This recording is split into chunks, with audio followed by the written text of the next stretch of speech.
world heavyweight float. Championship belt wrapped around my waist, yo. I got that Ric Flair figure boat. Slam you on the pavement, that's why they call me Street Pro. Create heat on beat flow. Like Jordan after the second time he three-peated folk. Awesome buds by my side, the crowd. And Rock Chalk family.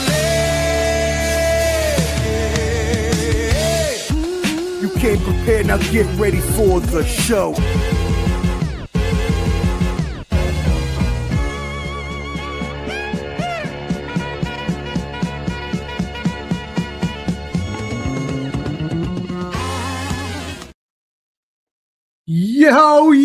Yo, what up, friends? We are the champions, my friends. And I would keep singing, but don't want copyright. So anyways, UCLA, you see it. The Lady Bruins, my Lady Bruins.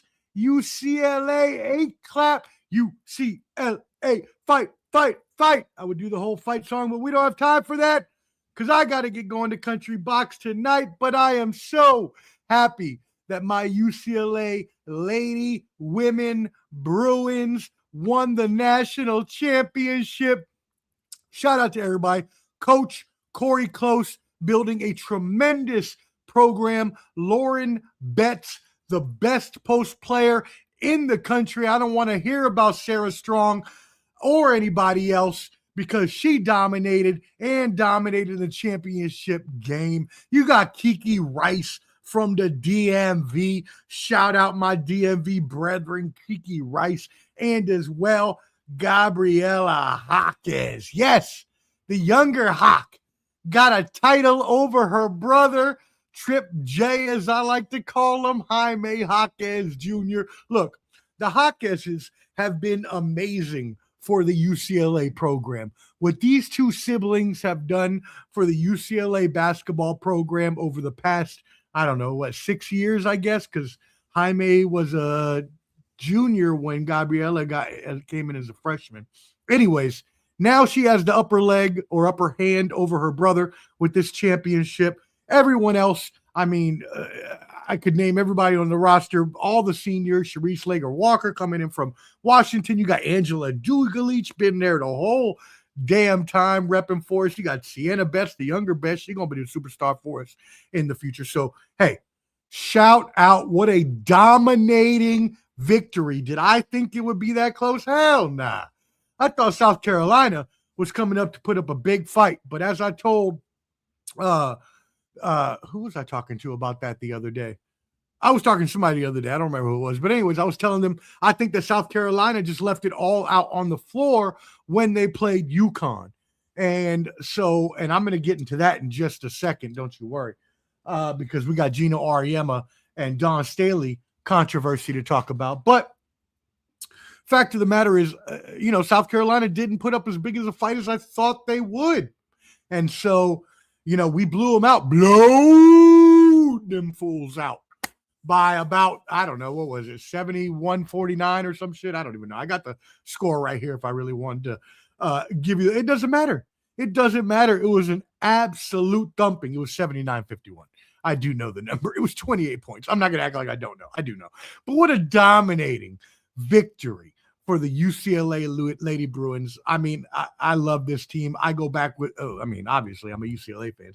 But me and my mom, shout out to my brother, we went to a game last year at the University of Maryland. Yes, I am a Terps alumni, but UCLA is my first love. And we went there and it was a great time. I had to call my mom right after UCLA won. I FaceTimed her. I was like, yeah, we won. And she was excited too. So shout out my mother and my grandmother who's probably watching right now. So shout out to everybody for that. Again, UCLA Bruins, what a great job. Also, shout out to my brother, Clutch B. Wait a second. Oh, hit that like. Rock Chalk is in the house. Only the best true crime podcast on YouTube. If you all may, please go subscribe at Rock Chalk True Crime. She's awesome, does a great job there. Y'all tap in with her and sub there at Rock Chalk. But anyways, Rock Chalk, I did not tell those wonderful, wonderful ladies to go make a sandwich in the kitchen. I don't know even what you're talking about, to be complete. I don't know why you would even bring up something like that. Did you hear this somewhere? Was this a comment you may have heard on some sort of sports and entertainment program? Maybe it was called Total Evisceration. I don't know. Could have been Hot Take Jake versus a sports professor. I don't know. Maybe the sports professor was acting as if he was LeBron James and telling Caitlin Clark to get back in the kitchen and make him a damn sandwich. And do I stick to those words? No, because that's not me. That was me acting as LeBron. You crack me up. That's hilarious. Thank you for tapping in. No, for real though, I do love all the women. I had to look, Jake and I, we have this new program and we have to pick a side of a topic. And he brought up the NIL topic. So I brought up the WNBA and I drew the short straw on the argument. Obviously, I think that the WNBA women deserve that money, but I had to take it a different angle. And I thought, hey, what better way to go viral than to facetiously tell women they should get back in the kitchen and make me a sandwich. Again, not me. That was LeBron to Caitlin. But anyways, we keep it moving. Shout out to my lady Bruins, as I talked about. And also my brother Clutch B, probably watching now. If not, I'm sure he'll watch this later. But shout out to him as well. The Michigan Wolverines won the title. Again, shout out to them. That is awesome. You see that there. The national champions. Michigan, was it a great game? No, I mean, no, it was like the UCLA game in South Carolina for most of the game. UConn did come back at the end of the game to make it close, but the score 69-63, I promise you, was not nearly as close as that game actually was. So shout out to the Michigan Wolverines. They got a really good team over there. That the trees in the paint, which I had talked about the week before, being why I was picking why I would pick Michigan, would be because of how they perform in the paint. They didn't even need that, y'all. Their paint play was not great, here in this game, but they didn't even need it. It was just the domination from start to finish. And some of the players, though, that they have there on this Michigan team, right? They had 4 impact transfers. We all know about Yaxel Lendenberg, from UAB, the one of their best players. You also had Cadeau, I think it is, from UNC. What a great hustle player he is, man. The heart, the grit, the determination, man, that dude is something else. You also had Johnson from Illinois. We all know him, big time player. And Mara. Ade Mara, who was on my UCLA squad last year, and unfortunately for us, NIL came along and decided that you will either have to pay your players or you get no player at all. And so Michigan ended up paying Ade Mara a reported $4 million, and UCLA was not willing to pay that $4 million, and so he went to them. Congratulations to them for winning the championship. I'm very happy for my brother Clutch B. And we are now championship brethren in the same year. Now, what does that mean for college sports, you ask? Well, we saw complete domination, Holmes, as Mike Wilbon would say. The Big Ten. We always talk about the SEC in football, college football. The Big Ten's been coming up in football as well. We've seen Michigan. We've seen Ohio State, right? Now Nebraska. So Nebraska. In Nebraska. Wow. Horrible ass Nebraska. Indiana, excuse me. I'm sorry. My future quarterback, Fernando Mendoza. I love you. Indiana.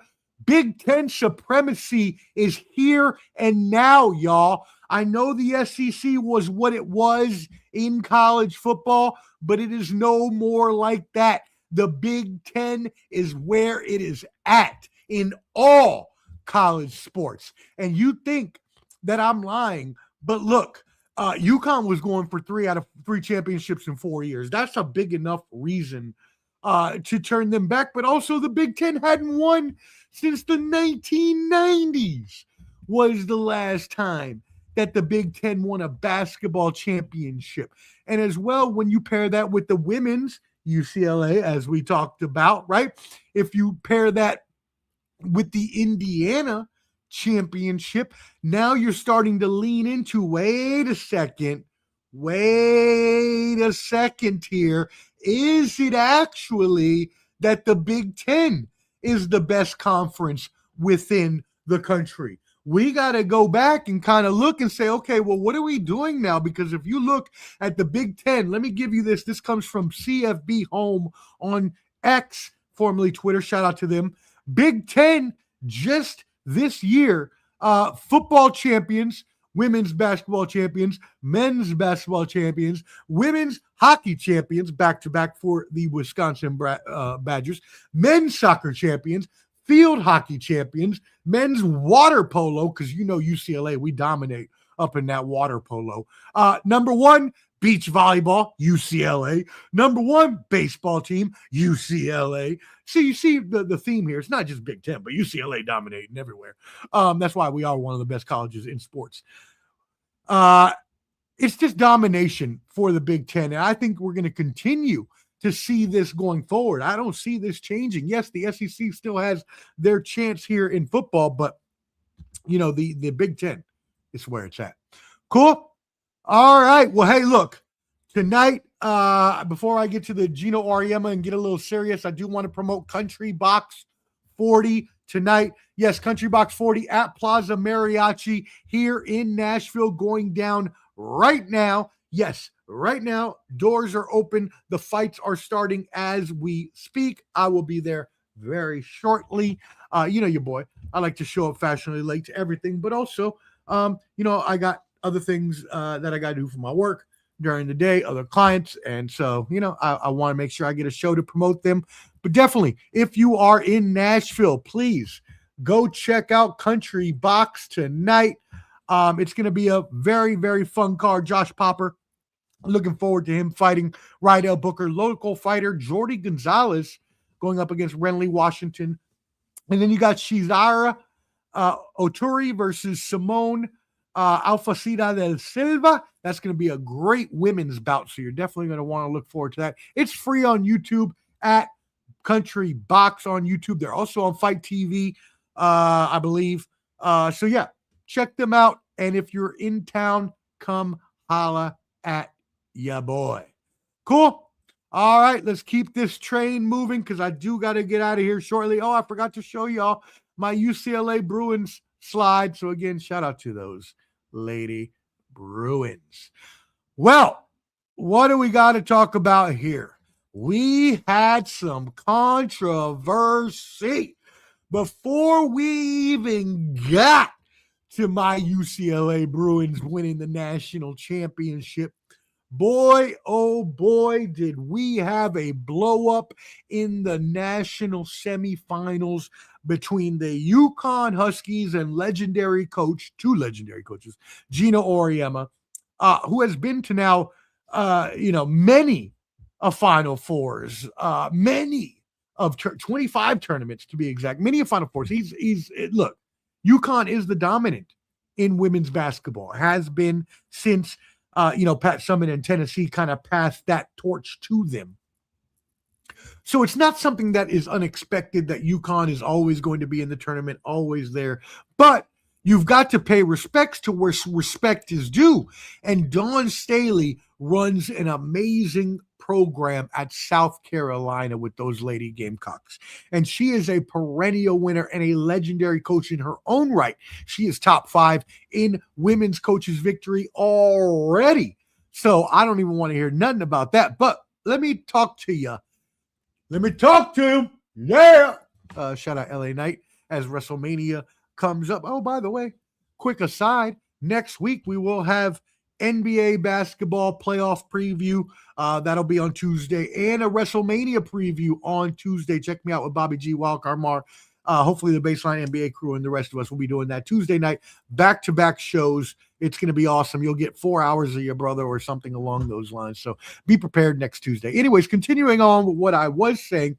Look, Gino Auriemma and Dawn Staley, right? They have a little bit of a rivalry, a little bit of a back and forth, so to say, tit for tat, more for just them being great coaches. But I also believe that Gino Auriemma realizes that there is that passing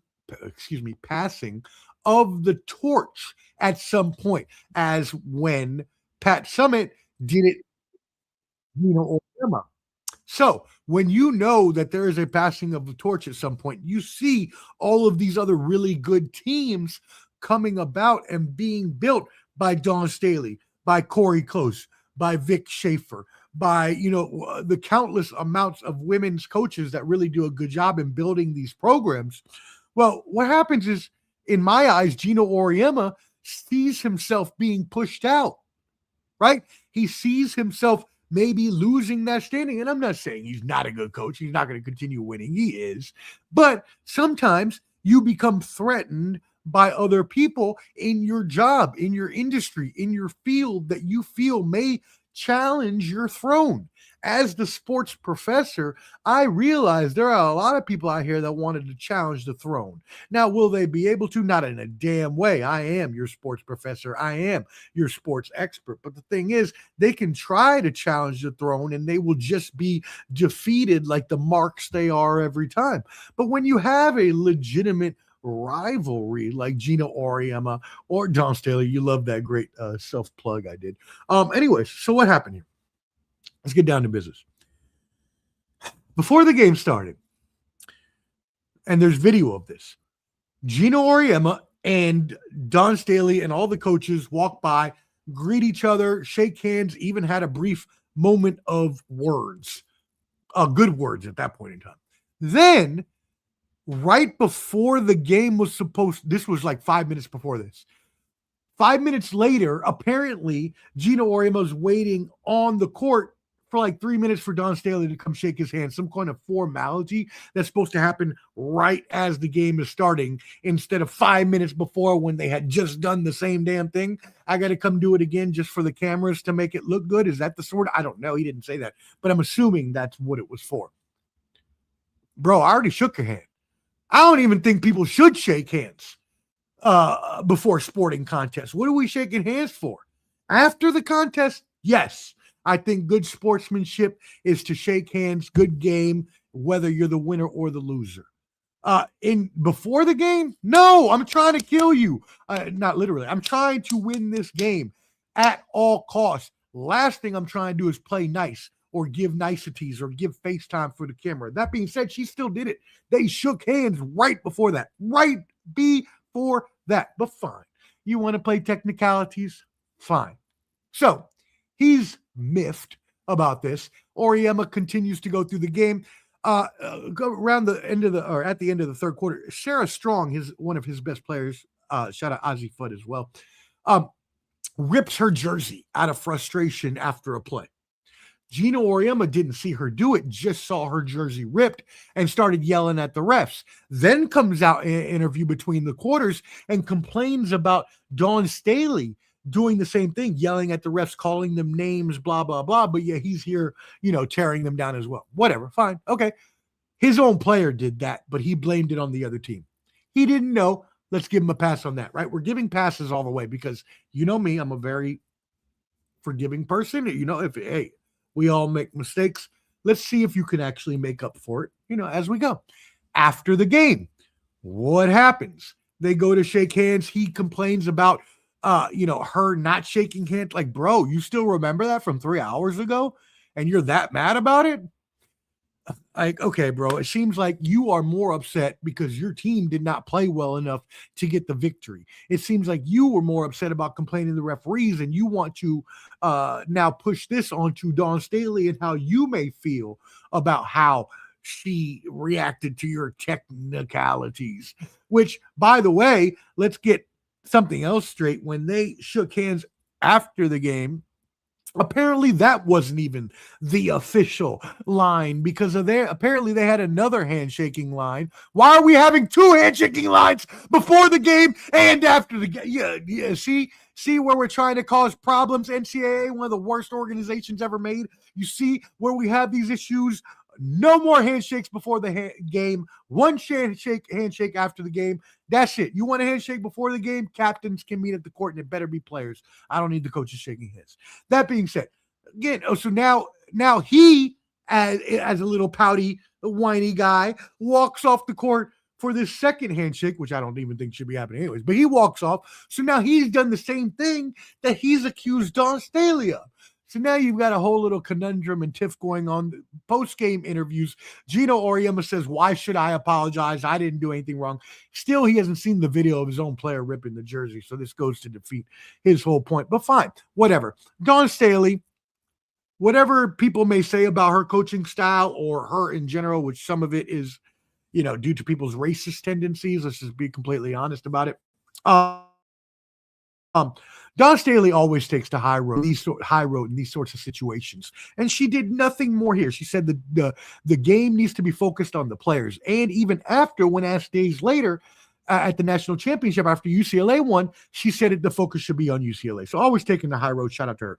Thing is, then you get to this after tussle, blah blah blah, and Gino doubles down, and then the next day when he actually did apologize, he didn't even mention Dawn Staley by name.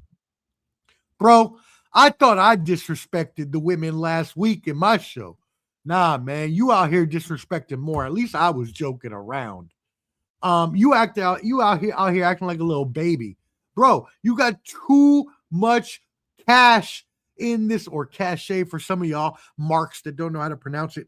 In this sport, you've done too much. You are one of the greatest coaches of all time. You don't need to be doing this petty nonsense and then doubling down without apologizing. It's just not a good look, especially for one of the greatest coaches of all time. That's it. And your apology was not good enough. Sorry, it just was not. All right. That's enough of that. I got a couple minutes before I got to get out of here. So let's move it into MLB power rankings from the first week. Yes, indeed. So the Los Angeles Dodgers are 8-2, number 1 in your MLB power rankings. Number 2, Milwaukee Brewers in the Sports Professors power rankings. At number 3, you have the New York Skankies. Forget those Skankies. You got the New York Skankies at number 3, 7-2. At number 4, my New York Mets, baby. Don't sleep on us. We had a rough start. We're 6-4. We should be 8-2. We lost a couple games. We shouldn't have lost in extra innings, excuse me. I don't know where. Extra innings. Because of some bad decisions made by coaches. Neither here nor there. This is more of a shout out, and I can't believe I'm doing this. More of a shout out for the NL East, because the Mets, the Braves, the Phillies, and yes, the Marlins, I said the Marlins are all above 500. So shout out to the whole NL East, except the sorry ass Washington Nationals. Boom! To my Nationals fans back in the DMV. Y'all suck. All right, and number 5, a shout out to the Pittsburgh Pirates. A, because they're not going to be there for long. I don't care if they are 6-4. They're not going to be in top 5 at the end of the season. But B, to promote Hot Take Jakes and I, total evisceration. One of his hot takes was that the Pittsburgh Pirates would be in the play. I think he said they would go to the World Series. I can't remember. I go check the video. But it was something about the play. They're not. Don't even worry. They're not even making the playoffs. I don't care if they got Paul Skeens and Connor Griffin and Bubba Chandler and Bubba D's new. Sorry, Bubba, that had nothing to do with you. Just last name I said. No, the Pittsburgh Pirates are never. What? I don't even know if they'll be in the playoffs anytime soon. Playoffs? We're talking about playoffs?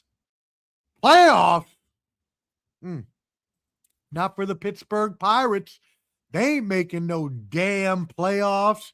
But speaking of, let's move into the NHL. NHL playoff push is on the way. You can see my power rankings here. These are a little bit different from the NHL power rankings, as over the past week, there's been a little bit of change there with Dallas going 1-2 and Buffalo and Carolina going 2-1. But I have kept them in the same spot as last week for my power rankings. In the NHL one, Dallas moves down to 4, just for all intents and purposes. But we have a playoff push. There are 7 teams that are confirmed in the playoffs in the West, you've got the Colorado Avalanche, Dallas Stars, Minnesota Wild. In the East, you have the Carolina Hurricanes, Tampa Bay Lightning, Buffalo Sabres, and Montreal Canadiens. 6 more teams sit at 95% or better odds, so you can go ahead and basically pencil them in. Pittsburgh Penguins, Boston Bruins, Edmonton Oilers, Anaheim Ducks, Vegas Golden Knights, and the Utah Mammoth. The who?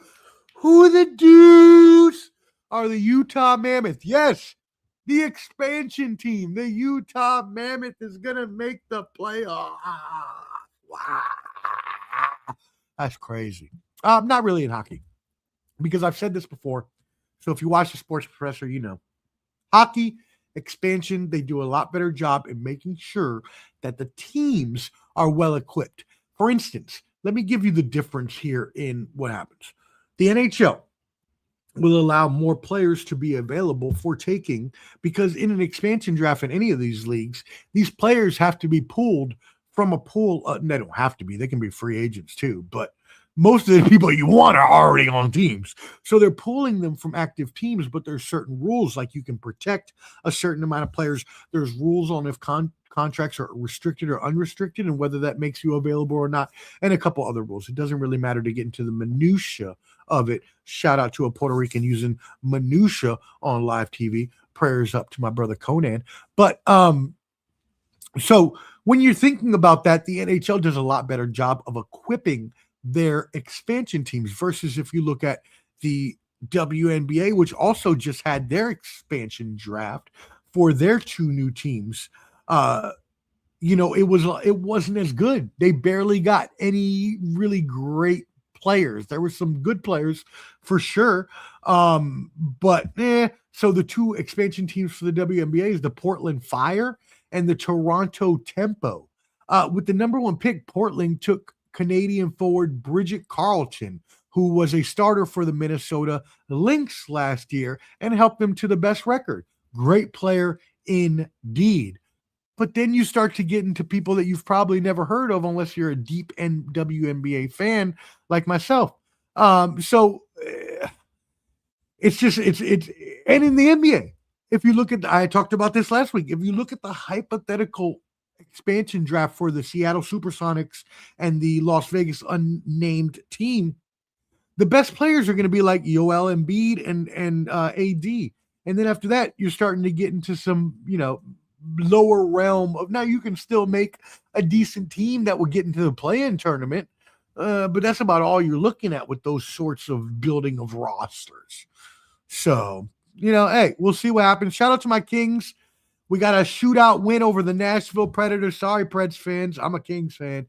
We beat you, and we went up to 62% in our playoff odds. I am hoping that we are able to make the playoffs because, it doesn't really matter. Honestly, we're not that great. So I don't think we were going to make any noise anyway. So doesn't matter, no. But, you always hope your team can make the playoffs, because if you make it, then at least you give yourself a shot.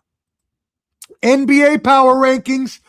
Also the same from last week. The only change here in the NBA.com power rankings is they have the Denver Nuggets ahead of the New York Knicks because they beat the Spurs.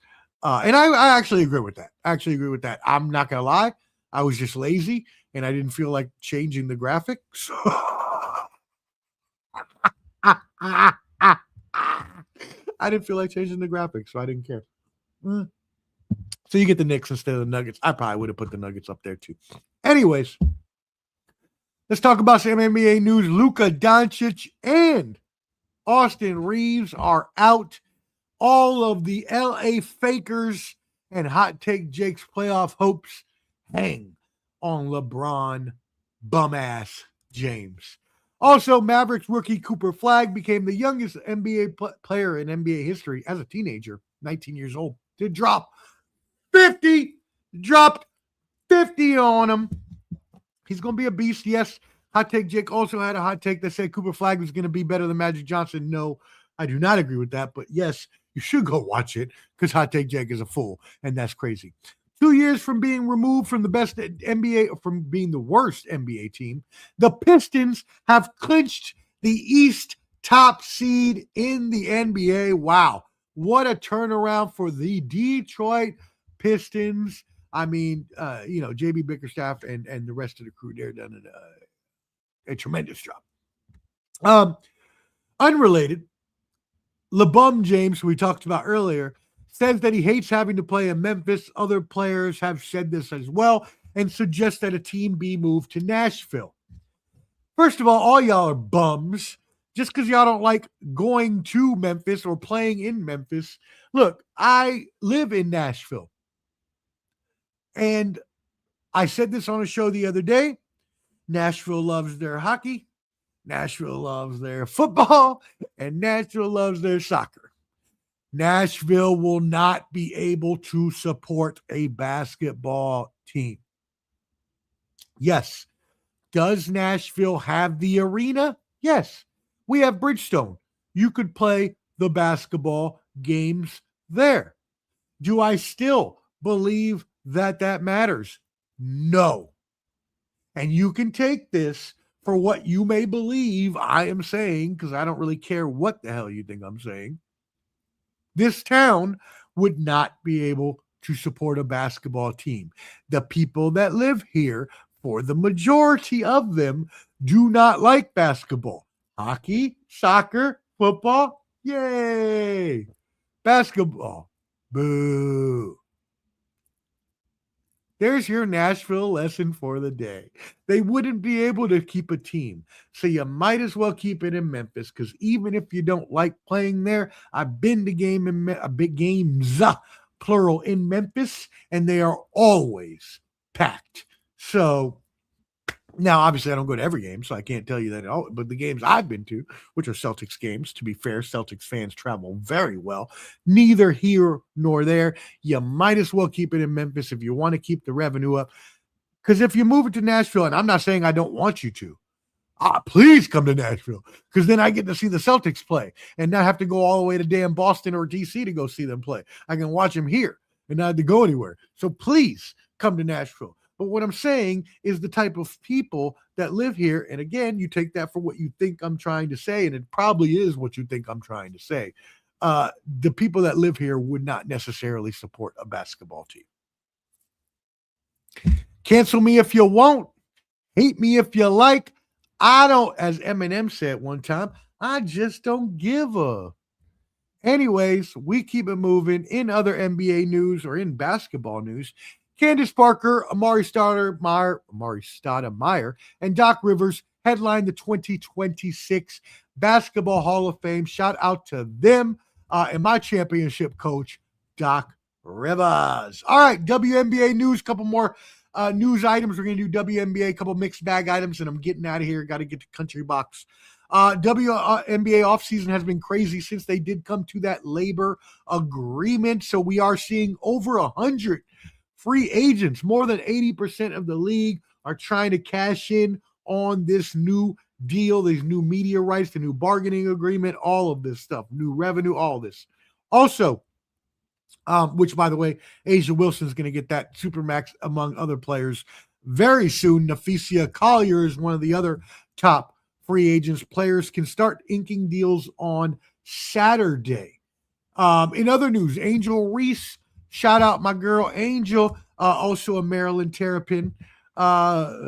She was traded from the Chicago Sky to the Atlanta Dream for 2 first-round picks in 2027, 2028. To be honest, Chicago is not a good WNBA franchise. They don't know how to build rosters, and I think that Angel Reese's talents will be much better used in Atlanta. Now, you can say whatever you want about Angel Reese and how you may feel her actions are. Maybe you don't like her attitude or the way she acts on the court. That's you. Basketball is meant to be a feisty game. Basketball is meant to be, played with attitude, played with some panache. Another tremendous word for a Puerto Rican on a live TV show. Prayers up, Conan.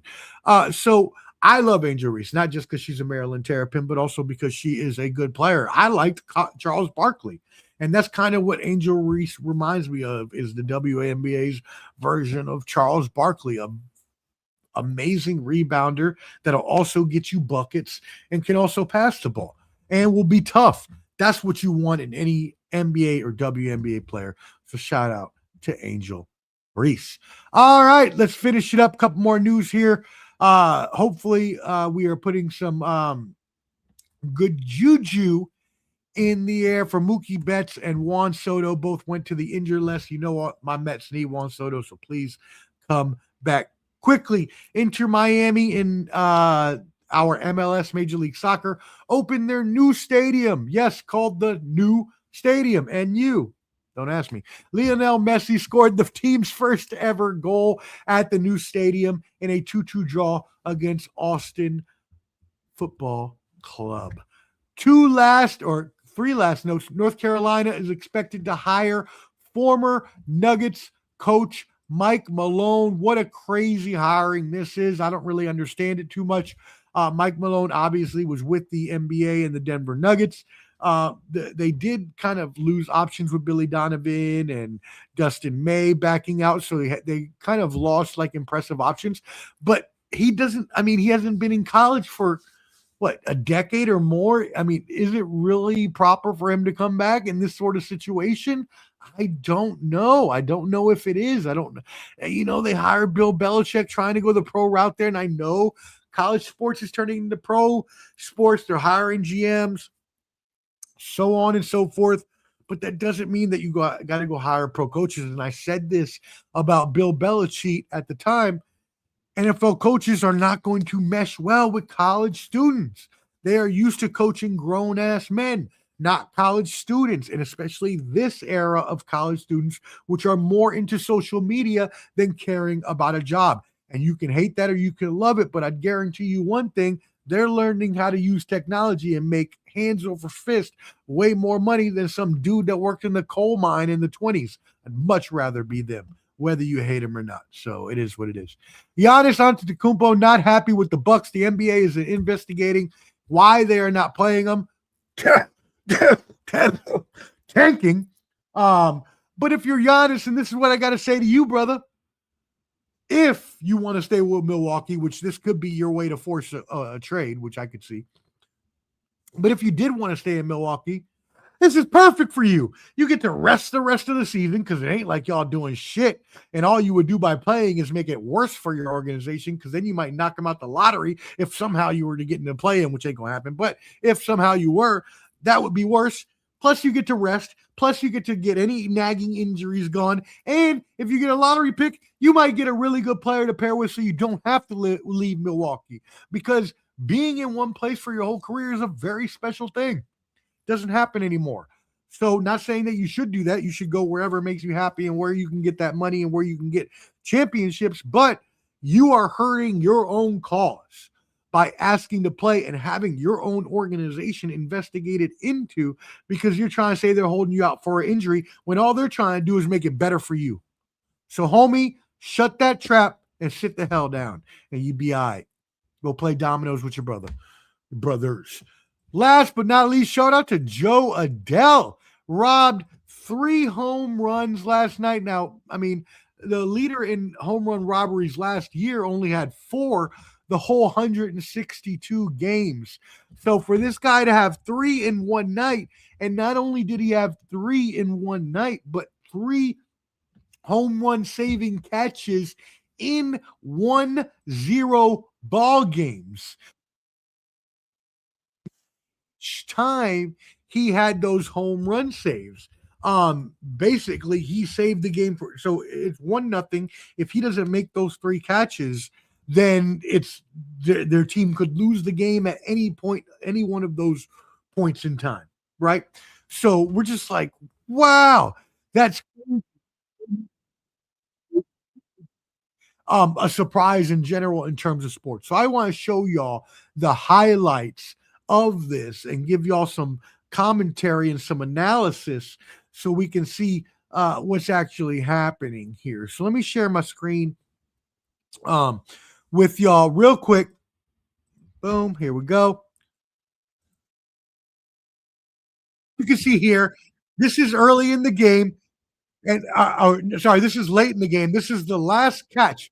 Look at this as he falls over the crowd. Now, the reason that I didn't show you the first 2 catches is because the first 2 catches where the first 2 home runs were very close to the wall and they were easier catches. This was the hardest of the 3 and the most important of the 3 because it was late in the game. So don't feel bad because I can't show you all of them. I don't need to get in any problems. I'm just analyzing the video to give you my professional sports analysis.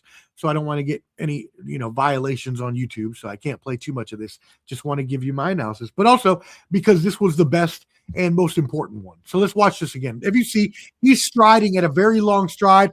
Boom! Over the wall, falls into the stand. Now, a lot of people, let's review this again. A lot of people say, well, maybe it was supposed to be a home run because he went into the stands. And most people would be right. The rule in the MLB is that if you catch the ball before going into the stands, then it is an out. If you catch the ball in the stands or in the outfield area, then it is a home run. So let's take a look again and see. I don't have slow motion. I apologize.